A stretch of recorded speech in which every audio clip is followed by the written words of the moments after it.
Hey, what's up, everybody? I was thinking about something the other day, and that was kind of ways to make your AR-15 or maybe some other rifles a little bit more useful. And one way to do that is to kind of use some storage on there that you might not have thought about. I know a lot of you probably have, but that kind of made me start to think about the space right here in the grip. And how it could be utilized for some important stuff. And I was thinking, that's a good place to put some storage. And I was starting to think, what could you possibly put in there? Because, it's not a huge place that you might be able to put stuff in here. So put the tape measure up there, and you got about, maybe a little bit less than 3 inches in length. Right to the bottom, it's about 3 inches, but you figure a little bit less than that. And then the opening on the interior is about maybe 1 5/8 inches. So you're dealing with maybe 1 5/8 inches by about 3/4 inch by about 3 inches. So you can't put a ton of stuff in there, but you can put stuff in there. So it kind of got me thinking what would be some good things to put in there. The first thing I was thinking of was possibly a boar snake. I was thinking, you know what, if you're, at the range or you're out in the field, have a boar snake in there. A good way to kind of, get some of the crap out of your barrel, keep it clean. Now, this one, I got to tell you, I took this one just because it was the one closest to me. And this is a Magpul grip. It doesn't seem quite as, it's going to sound crazy, quite as roomy as some of the other ones that I have. I mean, it can't be that far off. It's maybe just the way it's configured, I guess. But I was a little surprised at kind of the absence of some room. I know that sounds crazy, but... And then I had to remember how to get this off. I thought it had a hinged door, but it doesn't. It actually has this little plastic piece that clips in, and you have to kind of lift it. It's good if you really know how to do that stuff. So I was thinking boar snake would be a good option for that, the interior of that grip. Another thing I was thinking of is you might see right here, I kind of have like the old-fashioned A2 sights going there, and I have like the scope base on top, but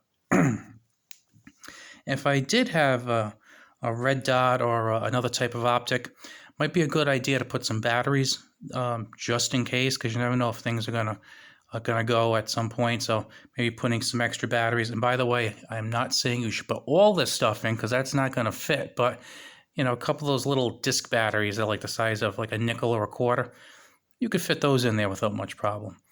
The boar snake, I think you could fit the boar snake in, I'm pretty sure.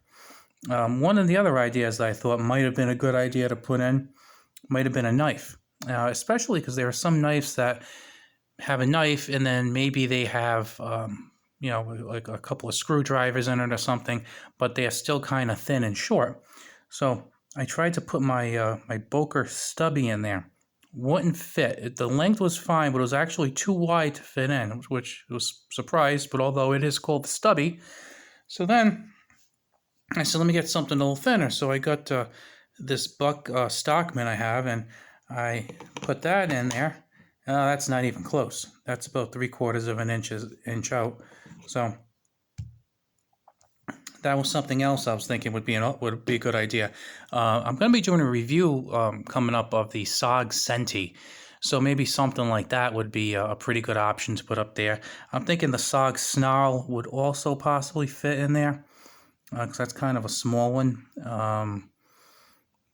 Possibly Kershaw Shuffle, not that it's too useful, but a Cinder, just in a case where you might want to have a knife, pretty close to you. Another option would be some backup parts, because as we know, lots of people build their own ARs or they fix their own ARs, so there might be some pins or other parts that you need for the rifle that you think might be more prone to getting lost or something. Maybe throw those in a little bag and put those in here. And I got to be honest with you, my very first choice to put in there would be a few rounds of ammunition. I think if you put them in correctly, you could probably fit another 3 rounds in there. Now, you might be saying, well, what do I need that for? Because, if I'm out someplace, like say this is your home defense rifle, well, you probably have a magazine in it loaded, probably 30 rounds, right? maybe more, maybe less, I don't know. But I mean, really, is having 3 rounds in an underutilized area that bad a thing? You never know what kind of situation you might be in. I mean, let's face it, if someone does break into your house, you're probably not going to need 30 rounds of ammunition, but isn't it nice to know that if you did, it's there? Well, what's better than 30 rounds? 31, 32, 33? I could go on, but you get the point. So that might be another good place to put a few rounds of ammunition. Now, like I said, some people I think putting the batteries would be good. For me, it would be kind of stupid because I don't have an optic on this rifle, so that would be kind of dumb. For some people, the extra rounds would be an awesome idea. Maybe if you're running, two 40-round PMags that are clipped together, well, maybe it wouldn't be as important as having those optic batteries, or maybe if you shoot a lot at the range, maybe that bore snake would be helpful. Basically, my goal isn't to tell you what you should do, just to kind of bring up this option, because I think a lot of people do look at this space and say, something can be put in here, something useful. And, I just want to get you thinking about it and thinking, you know what, this is something that you may have overlooked. Hopefully you have a grip that has a little door on it. Like I said, this one right here, let me see if you can see it okay here. It's kind of hard to see, but you just kind of put this in here. There we go. You put this on this side, and it just kind of clips right in, so it stays in, and this one is pretty secure. One of my other grips has a hinge door on it, which is, it's not too difficult to open. This one required a little bit of elbow grease, but I guess that's better if you got something in there that's important and you want to protect. So take that for what it's worth. So just wanted to share that with you, give you some ideas, maybe get a conversation going. All right, I will talk to you later. Have a good one.